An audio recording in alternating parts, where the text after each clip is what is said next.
Ready? Okay, YouTube. Round number 2. I won the first round. Again, the dueling tree with my son. I'm shooting my Glock 30S. Shoots a 45 ACP. I've got the standard 10 round magazine in to start with, and then when I run that dry, if I haven't already won the competition, I'm going to transition to a Glock 21 magazine with 13 rounds in it. My son is shooting, what is it, a Glock 23?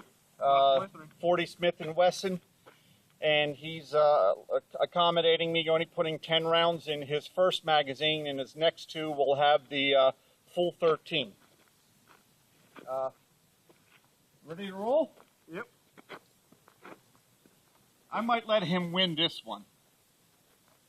His feelings were hurt. On my mark.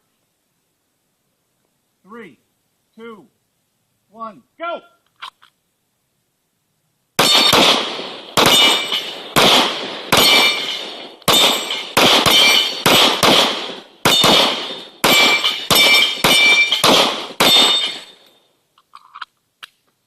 I didn't even need to do a reload.